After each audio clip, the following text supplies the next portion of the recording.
नदी पे चलो, एक हवन करना है, एक पूजा करनी है, जिसके बाद हमारे घर में पैसों की बारिश होगी। महिला अपनी बेटी के साथ में पति के साथ चलती है, पर उसे क्या पता था कि जिंदगी के कुछ आखिरी पल है वह जो अपने पति के साथ में है। नमस्कार दोस्तों, स्वागत है आप सभी का एक बार फिर से। उत्तर प्रदेश के मेरठ से एक बेहद ही हैरान कर देने वाला मामला निकलकर सामने आ रहा है, जहां पर एक परिवार रहता था। यह मामला निकलकर सामने आ रहा किठोली गांव से, जहां पर एक आदमी जिसका नाम आशीष कुमार बताया जा रहा है, उम्र करीबन 38 साल, उसकी पत्नी की उम्र करीबन 35 साल, नाम ज्योति बताया जा रहा है, और उनकी 2 साल की बेटी भी थी जिसका नाम भव्या बताया जा रहा है। वह एक खुशहाल परिवार के तौर पर रहा करते थे। आज शाम की बात है और आशीष अपनी पत्नी के पास में आता है। अपनी पत्नी को कहता है कि गंग नहर में बेटी को और तुम्हें लेकर चलूंगा और वहां पर एक काफी अच्छी पूजा करूंगा, जिसके चलते हमारे घर में सुख शांति आएगी।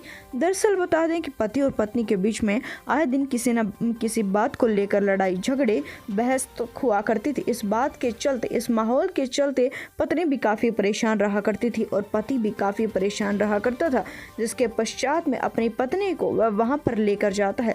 थोड़ी देर पश्चात की बात है और सूचना जाती है पुलिस के पास में कि गंग नहर में पत्नी और बेटी के फिसलने से दोनों की मौत हो गई है। तुरंत मौके वारदात पर पुलिस पहुंच जाती है। बाद में रोहटा पुलिस और गोताखोरों ने इसकी तलाश शुरू कर दी।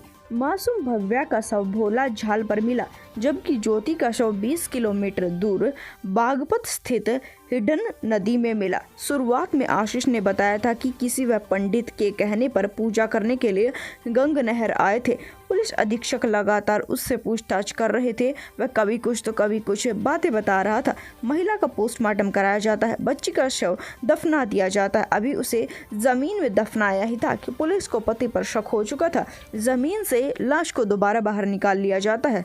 आशीष से फिर से पूछताछ की जाती है तो आशीष ने ही अपनी पत्नी और अपनी बेटी की हत्या की है। वह ये बात कबूल लेता है और कहता है कि हत्या मैंने की है। पति बताता है कि उसने अपनी पत्नी की और अपनी मासूम सी बेटी की हत्या की है। हत्या के बाद में उन दोनों को अलग अलग नहर में फेंक दिया था। उससे इस बात की वजह पूछी जाती है तो वह बताता है कि उसका किसी महिला के साथ में प्रेम संबंध चल रहा है। इसका पता उसकी पत्नी को चल गया था, जिसके बाद पति और पत्नी के बीच में काफ़ी लड़ाई झगड़े रहा करते थे।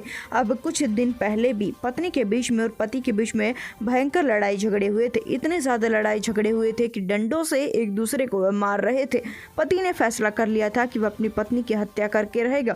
इस वजह से उस दिन की बात है, अपनी पत्नी को पूजा करने के बहाने वह नदी के पास लेकर आता है, अपनी पत्नी को पीटता है। खूब उसे पीटने के बाद में अपनी मासूम सी बेटी का मुंह दबा लेता है, जिसके कारण उसे सांस नहीं आता है और बाद में दोनों को नहर में फेंक देता है, जिसके कारण से दोनों की मौत हो जाती है। वह उनके घर पर फोन करता है, यानी कि लड़की के मायके फोन करके ये बात बताता है कि आपकी लड़की उसके बच्चे के साथ में डूबकर नदी में मर गई है। पर जिस समय पर दोनों की लाश अलग अलग नदी से मिलती है, पुलिस भी इस मामले पर शक कर बैठती है। अब सच्चाई सबके सामने आने के बाद में हर कोई काफी हैरान है। इस वारदात को जितना उसके उतना शेयर कर दें, चैनल को सब्सक्राइब कर दें। हम आपसे मिलेंगे एक बार फिर से। धन्यवाद।